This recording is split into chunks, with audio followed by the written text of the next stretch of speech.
I shouldn't have looked back. I shouldn't have looked at his face. But now, he won't let me sleep. He won't let me breathe. A few years ago, I decided to take a walk through the woods. Not on the usual trail, but off the beaten path. Just to clear my head. But what I found that day, it didn't just clear my head. It haunted it. At first, it was the smell that caught my attention.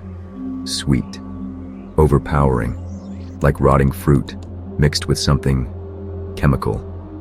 I followed it, pushing through the undergrowth, not really thinking about what I might find.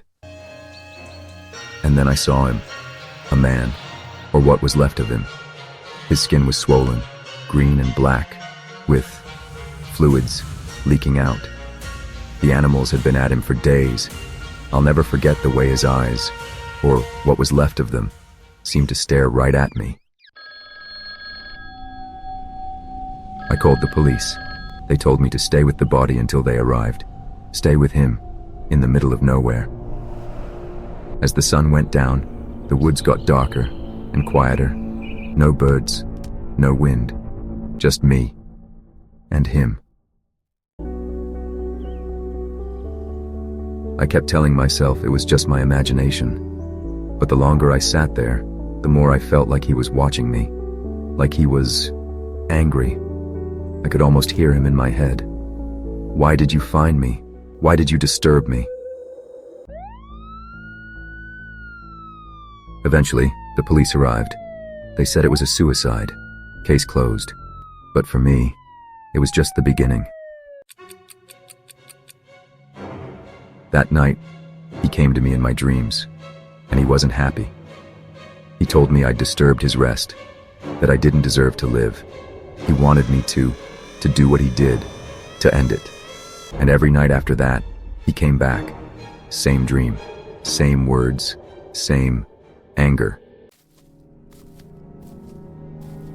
Even now, years later, he still visits me. Not as often, but he's always there, lurking in the back of my mind. And after writing this, I know he'll be back tonight, watching, waiting, whispering. I almost didn't notice the footprint. It was on the welcome mat outside my new apartment, a faint smudge of dried mud, smaller than my own. I just moved in 3 days ago, and the complex was still half empty. The property manager had said Unit 4B across the hall wouldn't be rented until next month. I wiped the mat clean. A week later, a potted orchid appeared at my door. No note. I asked the neighbors, Mrs. Ruiz in 2A, the college kid in 3C, but they shrugged. Probably management, said Mrs. Ruiz. They left me cookies once. The next day, a book showed up. Walden, dog-eared at a passage about solitude. My name was penciled inside the cover. Lila, not the name on my lease. I started working nights at the hospital. By 2 a.m., exhaustion dragged at my bones. That's when I heard it, the soft click of my front door settling in its frame, like someone had closed it gently from the outside. I checked the locks, deadbolt engaged, chain in place. But the next morning, my coffee mug sat in the sink. I'd left it on the counter. His name was Ray, mid-50s, salt and pepper beard, always whistling old rock songs. He fixed my leaky faucet on Thursday. Quiet building. You're brave. Living alone, he said. His eyes lingered on the orchid. I bought a $40 security cam from Target, set it up facing the door. The first night, it caught a shadow pausing at my threshold at 3:17 a.m. Hooded, gloved. They tested the knob, then knelt. The feed cut out. When it rebooted, a single gardenia lay on the mat. It slid under my door while I showered. The handwriting matched the book. Ray's toolbox was still in my kitchen. I rummaged through it. Screwdrivers, duct tape, a ring of keys labeled. Unit 4B wasn't empty. The blinds were drawn, but through the crack, I saw them. Photos of me taped to the wall, leaving for work, carrying groceries, sleeping, and on the desk, a stack of unopened mail, all addressed to the previous tenant. Ray found me in the hallway. Ray, she disappeared. Police said she ran off, but I think she's still here. He stepped closer. The master keys jingled in his fist. Ray, you're quieter than her. I like that. I don't remember screaming.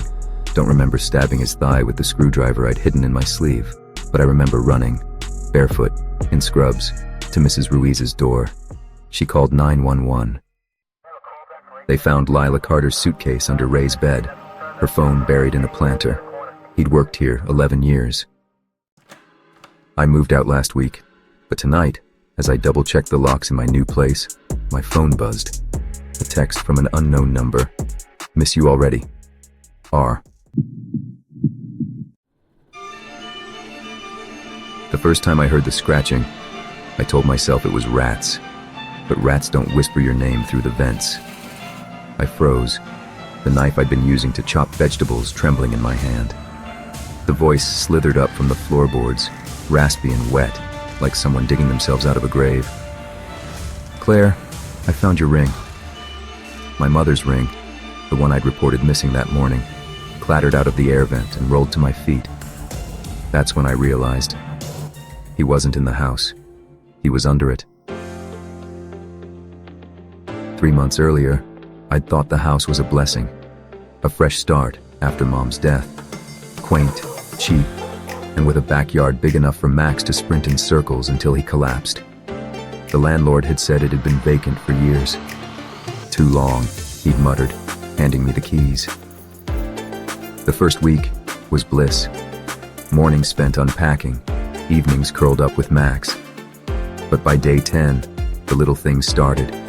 A coffee mug I swore I'd left in the sink appeared on my nightstand. My mail vanished for days and then reappeared in the fridge. Stress, I told myself. Grief does funny things. Then the gifts began. A tarnished silver brooch arrived first, its note typed in crisp black ink. For your collection. A. I tossed it in a drawer. The next morning, it gleamed in my jewelry box, nestled beside my grandmother's pearls. Then came the doll. Porcelain, with auburn hair matching mine. One glass eye cracked. Polaroids followed. Me sleeping, showering, crying over Mom's photo. The timestamps read 3:16 a.m. I installed cameras. The footage showed static and shadows, until one night, a pale hand reached out of the vent, fingers brushing the lens. Max growled at the walls, hackles raised. The scratching started in the walls, not rats, rhythmic, like fingernails carving symbols into wood. I tore up the carpets, pried open a loose floorboard, and found the crawl space.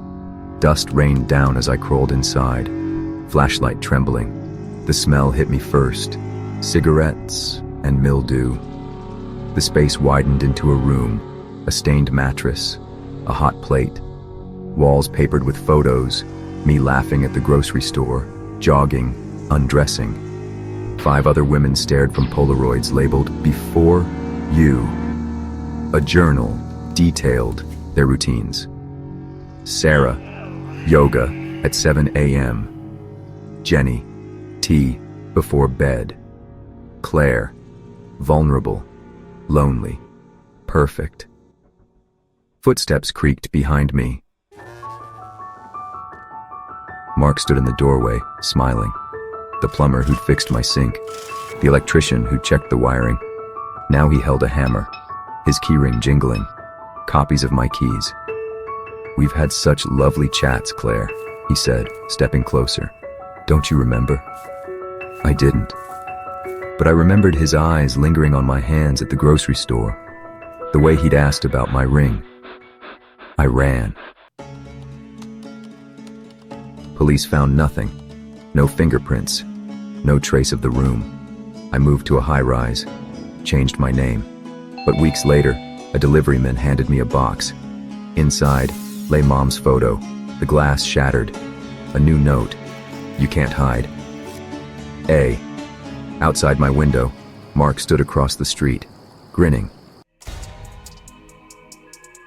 They never caught him.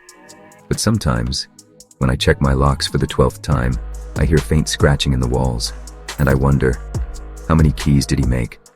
How many before you are left?